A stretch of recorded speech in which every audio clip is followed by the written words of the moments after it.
So, anong opinion mo around trading as an active income versus investing in passive income assets? Usually kasi a lot of mentors are selling trading that you need to retire to become a full-time trader. Hindi siya sustainable. But may if ba din yun? Kung ang kapital mo at experience mo maliit pa. Kasi kung malaki ng kapital mo at may experience ka, pwede.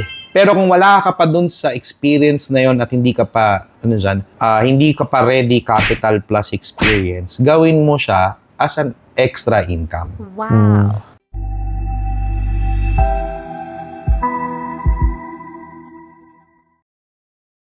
What's your opinion on trading as an active income? Kasi may mga traders na, alam mo yun, parang buhay nila trading. Yes.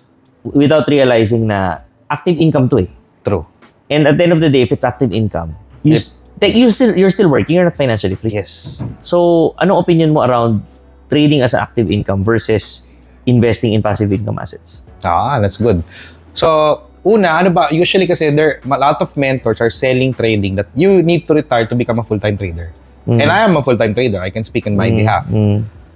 Hindi siya sustainable Na alin? na maging full-time trader ka lang as an active source of income.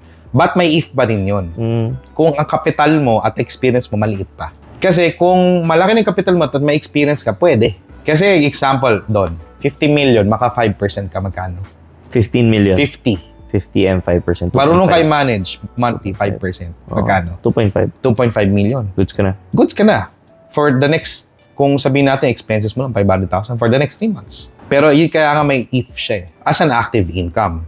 Pero kung wala ka pa dun sa experience na yon at hindi ka pa, hindi ka pa ready capital plus experience, gawin mo siya as an extra income. Now, for another question follow-up mo is versus passive income. Yung passive income kasi can really give you different kinds of risk. High risk, low risk, and mid risk. So, of course, if you put your money on a passive income of high risk, it also has a risk na mawala din siya.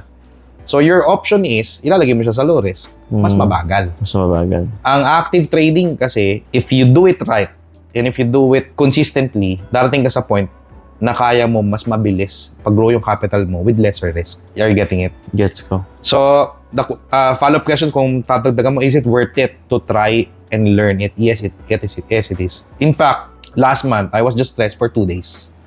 Pero yung kinita ko for 1 year na. So, hindi ako nakatulog for 2 days. Nagkaroon ako ng drawdown almost 1 million pesos. Pero na-exit ko yung trade at 4 million pesos. Grabe. So, okay na ako. Diba? For that single trade na binigay ng market. Goods na. Bawi na. Oo.